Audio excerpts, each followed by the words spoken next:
Lua agam.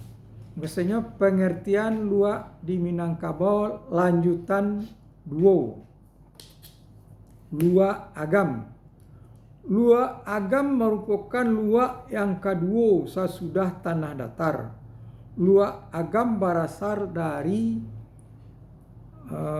Pariangan Padang Panjang dan kedatangan penduduk ke Lua Agam pada mulanya ampe kaum atau 4 rombongan yang berlangsung ampe periode, dan tiap periode 4. Periode pertama ka ampe rombongan niko mendirikan 4 buah nagari, yaitu Biaro, Balai Curah, Lambah, dan Panampuangan. Periode kedua mendirikan nagari Canduang, Koto Laweh, Kurai, dan Bunua Hampu. Periode ketiga lahir dengan nagari Siano, Koto Gadang, Guguk, dan Tabik Sarojo. Periode keempat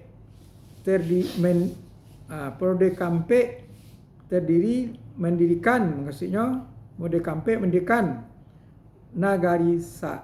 Nagari Sariak, Sungai Pua, Batagak, dan Batu Palano. Dengan demikian, Lua Agam terdiri 6 balih koto pada mulanya, dan kemudian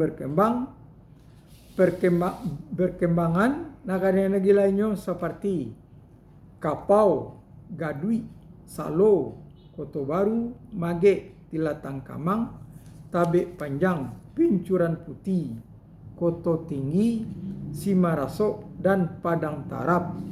Kalau istilahnya Padang Taruk kalau bahasa Minangnya. Tadi pada bahasa Indonesia Padang Tarap. Dari Gugun Siano, Koto Gadang berkembang taruih sampai Kamatua, Kampung Panta, Lawang, Togo Balai, sampai Karanah Palembayan.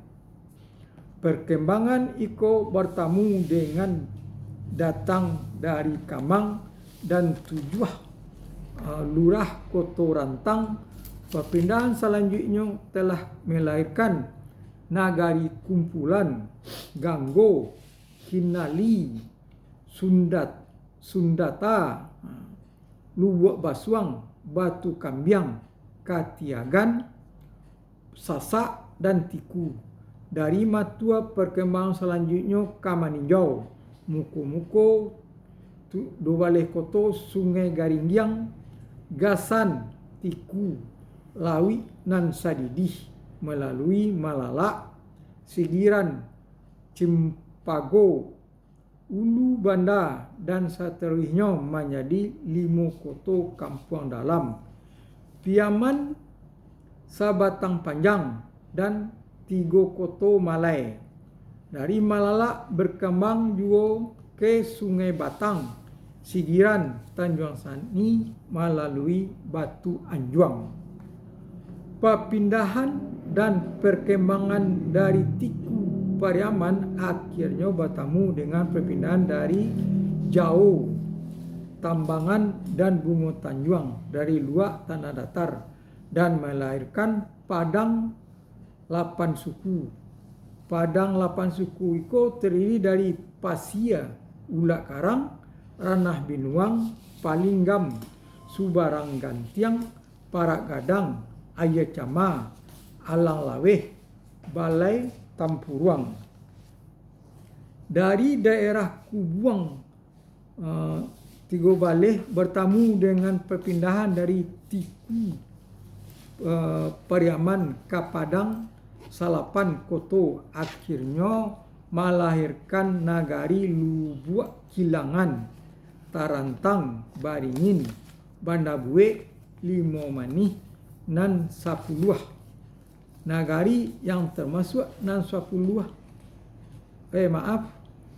Bandabue, ulang kembali, Bandabue, Limomani, nan 20. Nagari yang termasuk nan 20 adalah Lubuk Bagaluang, Jo, Ujuan Tanah, Tanjuang Sabah, Pitameh, Banuaran, Koto Baru, Pampangan, Pasia Gawang, Sungai Barameh, Talua Nibuang, Piai, Tanah Sirah, Batu Kasek, Parak, Patamburan, Gurun Laweh, Tanjung Awa, Batuang Taba, Kampuang Jua, Cangkeh, Kampuang Baru. Perpindahan dari Singkarak Saniang Baka dengan melintasi Bukit Barisan telah melahirkan Nagari Pauh 5 dan Pauh 9, Kandih dan Nanggalo. Dapat diambil kesimpulan bahwa Kota Padang sekarang merupakan pertemuan dari penduduk yang berasal dari luar tanah datar, luar agam, dan Kubuang Tigo Baleh.